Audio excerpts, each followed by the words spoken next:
Once again welcome to our academy. हम लोग voice series part 5 पे आज चर्चा करेंगे। पार्ट 1, पार्ट 2, पार्ट 3, पार्ट 4 हम लोग कर चुके हैं।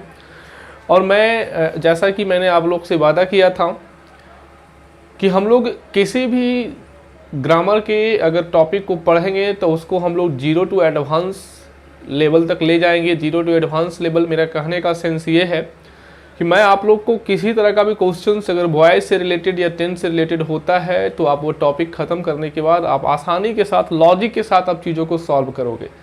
इसलिए मेरा वॉइस में अप्रोच क्या है कि अप्रोच है वो स्ट्रक्चर्स के थ्रू, या मतलब कि आपको स्ट्रक्चर पढ़ा दें एक ट्रेडिशनल तरह से जैसे किताबों में दिया हुआ रहता है, और उसके बाद एक्टिव पैसिव बनाओ। तो वो अप्रोच हम लेकर नहीं चल रहे हैं। हम आपको डायरेक्ट क्वेश्चन से ही आपको कंसेप्ट पे ले जाएंगे और क्वेश्चन से ही कंसेप्ट पे डिस्कस करेंगे, क्योंकि क्वेश्चन ही इंपॉर्टेंट होता है और क्वेश्चन को ही सॉल्व करना पड़ता है हम लोग कंसेप्ट को समझने के बाद। क्योंकि बहुत सारे ऐसे मोस्ट ऑफ द स्टूडेंट ऐसे भी होते हैं जो कंसेप्ट तो समझ लेते हैं लेकिन क्वेश्चन पे की जब बात आती है तो वहाँ पर वो प्रॉब्लम फेस करते हैं। तो इस चीज़ के कारण हम लोगों ने सभी चीज़ को समझते हुए मैंने डायरेक्ट आपको क्वेश्चन के थ्रू, जिससे आपको प्रैक्टिस भी हो जाएगा और हम लोग एक्टिव पैसिव को बड़ा ही सहजता से लॉजिक के साथ सीख भी लेंगे। चलिए स्टार्ट करते हैं। हमारे पास टोटल 5 क्वेश्चन है। ये 5 क्वेश्चंस को हम डिस्कस कर रहे हैं, ध्यान से समझिएगा। हमारे पास रोहन एक सब्जेक्ट हो गया, रिफ्यूज्ड दी ऑफर। आपको पता है कि हमारा पास्ट टेंस में है, V2 पास्ट इंडेफिनिट टेंस में है। तो आपको कल बताए थे जो हमारा सब्जेक्ट, जो ऑब्जेक्ट है वो हमारा सब्जेक्ट बनता है, जो सब्जेक्ट है वो हमारा ऑब्जेक्ट बनता है। तो हमारा बेसिक यहाँ पर क्या हो गया, द ऑफर। कोई खास नहीं है, कल का क्लास का एक रिवीजन छोटा सा आपका हो जाएगा। The offer. अब देखिए यहाँ पर V2 फॉर्म है, तो आपको पता है कि वी वर्ब का V2 फॉर्म क्या होता है, वाज एंड वेयर होता है। तो यहाँ पर इसके ऑफर के अनुसार यहाँ पर क्या हो जाएगा, वाज। और आपको पता है इसके बाद तुरंत हमारा क्या है, minimum requirement of passive voice क्या है कि हम लोग यहाँ पर V3 लिखते हैं। V3 फॉर्म आ गया, द ऑफर वाज रिफ्यूज्ड।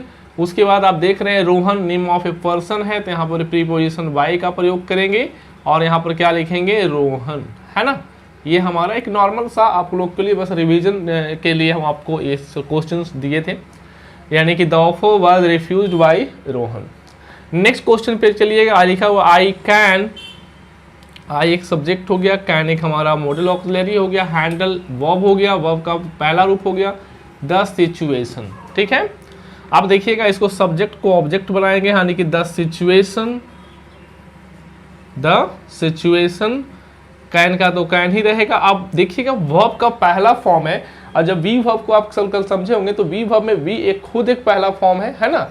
और उसके बाद हमारे पास क्या था, वी के बाद आर था। तो यहाँ पर क्या कीजिएगा, कैन के साथ क्या, मॉडल के साथ क्या यूज कीजिएगा, आप वी का प्रयोग कीजिएगा। Can we handled the handle, can be handled किसके, रोहन। यहाँ पर मी है, आई का क्या हो जाएगा, ऑब्जेक्ट मी हो जाएगा, यानी the situation can be handle by me. Next question है, क्या लिखा हुआ है, the answers surprised the teacher. Answer surprise the teacher. अब यहाँ पर देखिएगा हमारा टीचर क्या है, एक सब्जेक्ट हो गया। यहाँ पर ऑब्जेक्ट की जगह पर हम लोग सब्जेक्ट को लिखेंगे, है ना। सब्जेक्ट की जगह पर ऑब्जेक्ट को, यानी टीचर हमारा ऑब्जेक्ट है, तो यहाँ सब्जेक्ट बन जाएगा द टीचर। और यहाँ पर देख रहे हैं वर्ब V2 है, V2 फॉर्म यहाँ पर दिया हुआ है। तो V2 फॉर्म में आप क्या कीजिएगा, सरप्राइज्ड है तो V2 क्या हो जाएगा इसका, अब बी वर्ब क्या हो जाएगा, वाज हो जाएगा, तो वाज हो जाएगा ना, है द टीचर वाज सरप्राइज्ड, हमारा V3 फॉर्म आ जाएगा, है ना, सरप्राइज्ड। अब यहाँ पर इस क्वेश्चंस में एक चीज समझिएगा माय डियर फ्रेंड्स कि सरप्राइज्ड है, क्या आंसर आपका नेम ऑफ ए पर्सन है, नहीं। क्या आंसर कोई मीडियम है, नहीं। क्या आंसर आपका जो है, नहीं तो नेम ऑफ ए पर्सन है, ना कोई मीडियम है ना, और न ही कोई ऐसा स्पेसिफिक वर्ब के लिस्ट के अंदर आ रहा है ना। तो इस स्थिति में हम लोग क्या करेंगे कि हम आपको बताए थे कि जब इन सबों में से कोई और प्रीपोजिशंस अगर कुछ नहीं मिले तो हम लोग एट का प्रयोग करें, जो एट जो है समथिंग के लिए प्रयोग किया गया, यानी आंसर क्या हो जाएगा, सरप्राइज एट क्या हो जाएगा, दी आंसर्स। यानी the teacher was surprised at the answers. यानी देखिए कितना आसानी के साथ चीज़ों को हम लोग यहाँ पर डील करते हुए कंसेप्ट को भी समझते जा रहे हैं। आगे क्या है, फायर इनगल्फ्ड द फॉरेस्ट। फायर एक सब्जेक्ट हो गया, इनगल्फ्ड आपका V2 फॉर्म हो गया, द फॉरेस्ट आपका ऑब्जेक्ट हो गया। अब यहाँ पर समझिएगा कि द फॉरेस्ट आपका क्या हो गया, यहाँ पर सब्जेक्ट हो जाएगा द फॉरेस्ट। अब यहाँ पर V2 है तो यहाँ पर क्या लगाइएगा, वॉइस का प्रयोग कीजिएगा। इनगल्फ्ड का मतलब होता है समा लेना, है ना।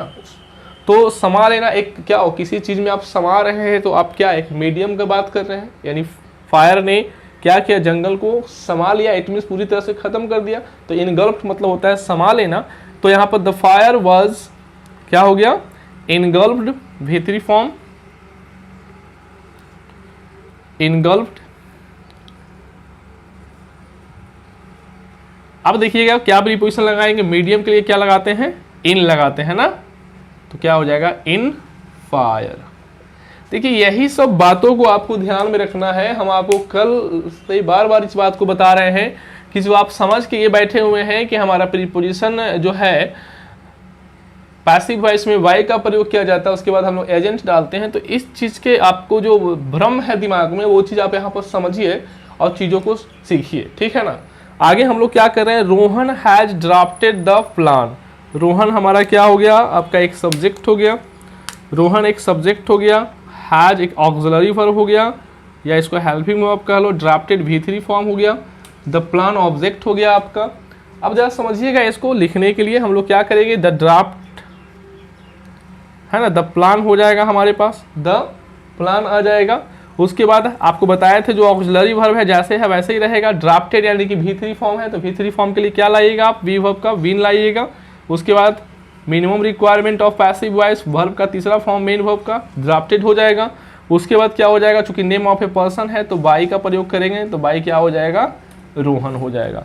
इस क्वेश्चंस में मैं आपको हल्का सा एक रिवीजन मैंने आपको करवाया, यहाँ तक की बातों को समझिए। और एक चीज मैं आपको रिक्वेस्ट करना चाहूँगा कि आप क्वेश्चंस को भी लिख के इसके आंसर को फॉर्मेट को आप ड्राफ्ट कीजिए और हर एक पहलू पर आप ध्यान से चीज़ों को समझिए। मैं क्वेश्चंस के थ्रू ही आपको कंसेप्ट को समझाऊंगा, ठीक है ना। अगले फिर हम लोग 4 या 5 क्वेश्चन पे डिस्कस करते हैं, इन चीज़ों को आप समझें। अगला फिर आपका 5 क्वेश्चन 6 क्वेश्चन देखिएगा, समझिएगा चीज़ों को। देखिए इसमें क्या है माय डियर फ्रेंड्स कि मैं आपके साथ जो है क्वेश्चंस को डिस्कस कर रहा हूं और साथ साथ आपको जो इसके रिलेटेड जो भी कंसेप्ट है उसको मैं डील कर रहा हूं, ठीक है ना। इस क्वेश्चंस को समझने से पहले आइए हम लोग कुछ और बातें करते हैं, समझिएगा, ठीक है ना। यहाँ से इस चीज़ों को ज़्यादा समझने की कोशिश कीजिएगा, बहुत इंपॉर्टेंट है। आप कॉलेक्टिव नाउन के नाम से आप वाकिफ़ होंगे, कॉलेक्टिव नाउन।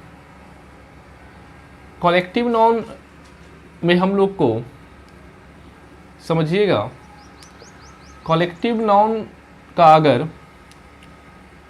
यूनाइटेड सेंस होता है, कॉलेक्टिव नाउन हमारा अगर यूनाइटेड सेंस दे रहा है, ठीक है ना, तो आप उसके साथ सिंगुलर हेल्पिंग वर्ब का यूज कीजिएगा। अगर हमारा collective noun United sense they रहा है तो उसको हम लोग सिंगुलर ऑक्सिलरी हेल्पिंग वर्ब का यूज करेंगे। और अगर हमारा ये collective noun divided sense they रहा है तो आपको वहाँ पर जो है इस स्थिति में आपको वहाँ पर क्या करना होगा, प्लूरल हेल्पिंग वर्ब का यूज करना होगा। अब ये बात है कि यहाँ वर्ड यूज किया गया है सेंस, तो इससे ये पता चलता है कि सर ये कैसे पता चलेगा कि हमको यूनाइटेड सेंस है कि डिवाइडेड सेंस है। तो मैं आपको एक चीज़ बता दूं कि जब कॉलेक्टिव नाउन का हम सेंटेंस में यूज करते हैं तो एक ही कॉलेक्टिव नाउन जो है किसी सेंटेंस में सिंगुलर हेल्पिंग वर्ब यूज हो रहा है कि उसके साथ कहीं उसका प्लूरल हेल्पिंग वर्ब यूज हो रहा है, तो इसमें बच्चे बहुत ज़्यादा कन्फ्यूजन में चले जाते हैं कि ऐसे कैसे हो रहा है। तो माय डियर फ्रेंड्स, उसके पीछे जो लॉजिक होता है वही लॉजिक है कि अगर यूनाइटेड सेंस हो रहा है तो हमारे पास क्या होगा, सिंगुलर हेल्पिंग वर्ब का यूज़ करेंगे। अगर डिवाइडेड सेंस होगा तो हम लोग प्लूरल हेल्पिंग वर्ब का यूज़ करेंगे। वो हम लोग क्वेश्चंस में डील करेंगे, इसलिए मैंने आपको बताया कि चीज़ों को मैं क्वेश्चन से ही आपको समझाऊंगा ताकि आपको प्रॉब्लम ना आए। एक और इसमें एक और चीज़ को जोड़ लीजिए, हमारे पास द प्लस एडजेक्टिव, अगर द प्लस एडजेक्टिव का प्रयोग किया जाता है, ये ध्यान से समझिएगा, जनरली एडजेक्टिव सब्जेक्ट के रूप में काम नहीं करता है, लेकिन एक्सेप्शन है। अगर द प्लस एडजेक्टिव का हम प्रयोग करते हैं तो इसको हम कॉमन नाउन कंसीडर करते हैं। ये कॉमन नाउन कंसीडर होता है, और ये कॉमन नाउन कंसीडर होने के साथ ये जो है हमेशा इसके साथ हम लोग प्लूरल कंसीडर करते हैं। ये होता है कॉमन नाउन जो होता है, क्या होता है, ये प्लूरल होता है।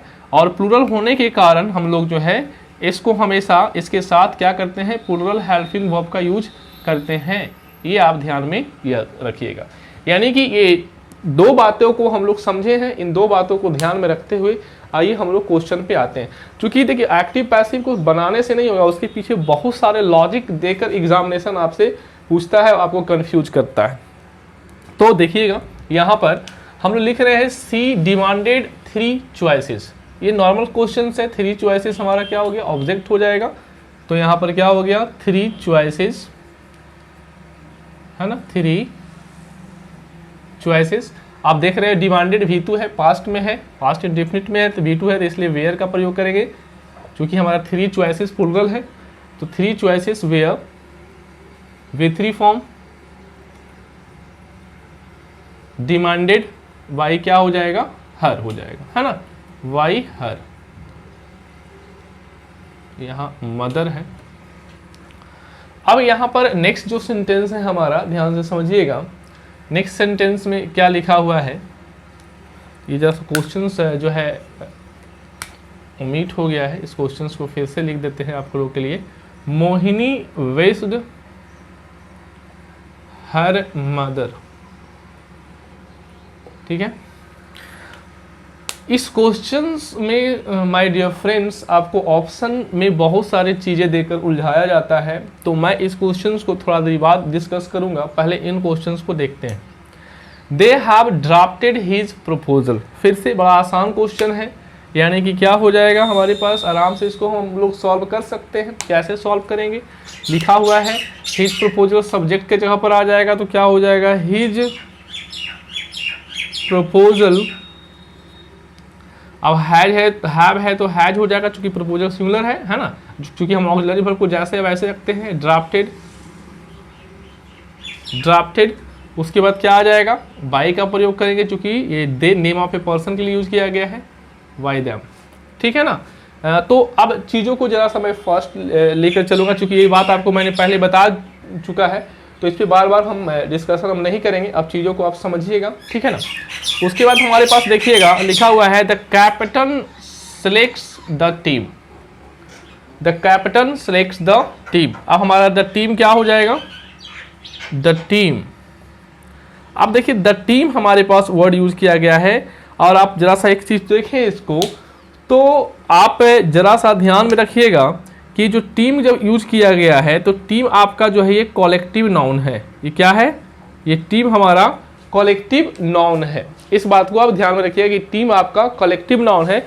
अब इस सेंटेंस में टीम का जो इस सेंटेंस में यूज किया गया है माय डियर फ्रेंड्स, उसमें आपको ये देखना है कि क्या जो टीम यूज किया गया है वो डिवाइडेड सेंस में यूज किया गया है या यूनाइटेड सेंस में यूज किया गया है। अब सोचिए कि किसी टीम का अगर कोई कैप्टन है, तो अगर कोई टीम को सेलेक्ट किया जा रहा है, तो वो जो टीम है वो टीम हमारा जो है क्या होगा, वो इकट्ठे खेलेगा कि अलग अलग खेलेगा। एक ही टीम के तरफ से खेलेगा, नहीं कि एक ही टीम जो है अपने उसका जो ऑब्जेक्टिव सबका एक ही होगा, ऑब्जेक्टिव अप्रोच एक ही होगा।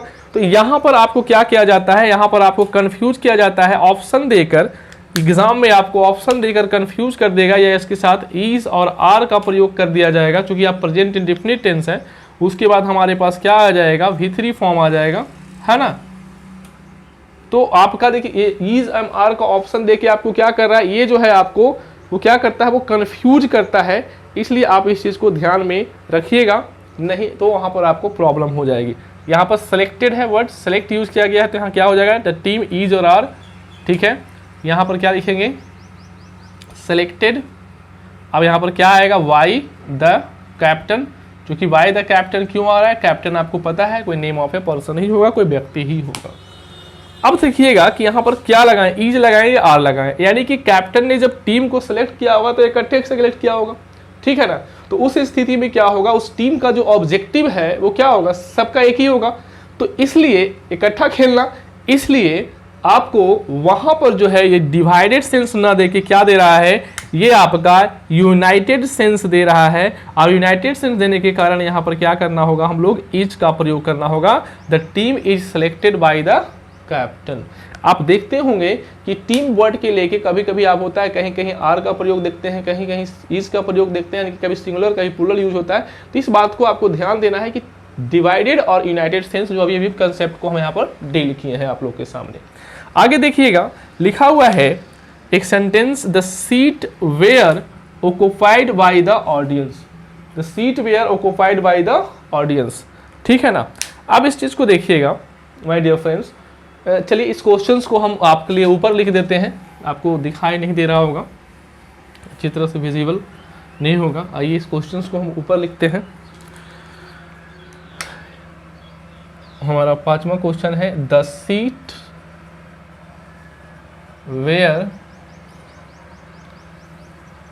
वेयर नहीं आर लिखिएगा, the seats are occupied, the seats are occupied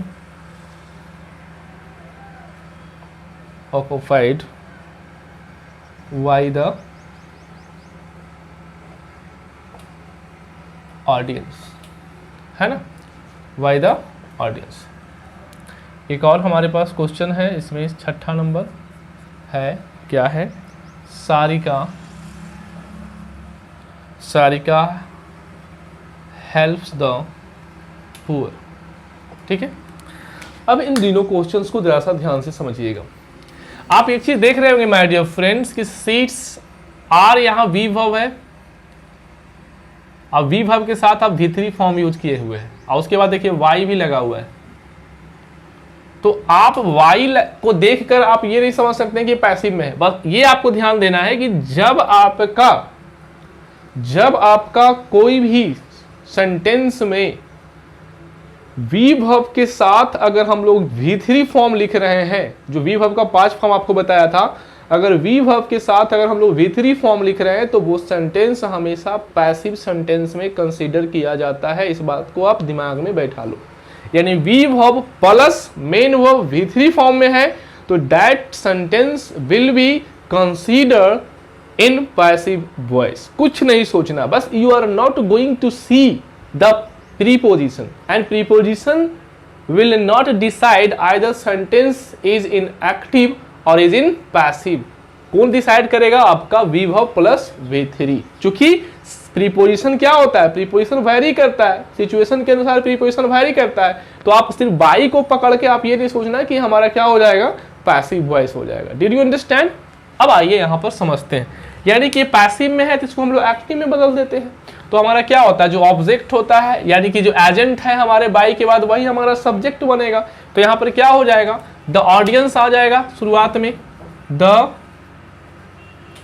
audience.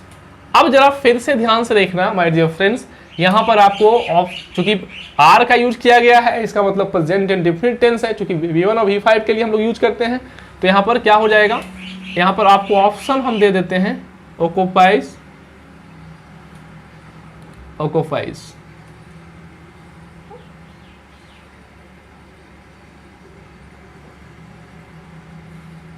ठीक है, उसके बाद हम लोग आगे जा रहे हैं, क्या हो जाएगा, द ऑडियंस ऑक्युपाइज या ऑक्युपाइज द सीट्स। अब फिर से ध्यान से देखिएगा कि ये जो ऑडियंस है, ये जो ऑडियंस है माय डियर फ्रेंड्स, ये कॉलेक्टिव नाउन है। ऑडियंस क्या है, कॉलेक्टिव नाउन है। और ऑडियंस जब कॉलेक्टिव नाउन है तो अब यहां पर ये देखना है कि ये डिवाइडेड सेंस में यूज किया गया है या यूनाइटेड सेंस में यूज किया गया। आप जरा सा एक छोटा सा जो है एक थिंकिंग को आप जरा सा डेवलप करो तो आपको समझ में आएगा कि हर एक ऑडियंस का जो सीट होगा वो एक होगा कि अलग अलग होगा। हर एक ऑडियंस का जो सीट होगा वो एक होगा कि अलग अलग होगा। यहीं से बात की खुलासा हो जाती है कि अलग अलग होगा। इसका मतलब ऑडियंस का प्रयोग यहाँ पर क्या किया गया है, डिवाइडेड सेंस में किया गया है। किस सेंस में किया गया है, यहाँ पर डिवाइडेड सेंस में किया गया है ना। तो जब डिवाइडेड सेंस में किया गया है तो उस स्थिति में हम लोग क्या करेंगे, हम लोग यहाँ पर क्या करेंगे, ओकुपाइज आपका V1 है, ये हमारा V5 है, ये हमारा सिंगुलर होता है, ये हमारा प्लूरल होता है। तो बात यहीं पर क्लियर हो गई कि सर ये डिवाइडेड सेंस में है, इसलिए डिवाइडेड सेंस में हम लोग प्लूरल, हेल्पिंग वर्ब या मेन वर्ब का प्रयोग करेंगे, तो यहाँ पर हमारा ओकुपाइज हो जाएगा।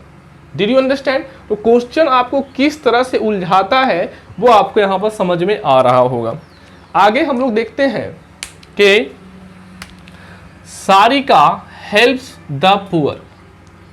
अब यहां पर देखिएगा द पुअर हमारा क्या हो गया, आ गया शुरुआत में, फिर से इज और आर हेल्प्ड बाई सारिका,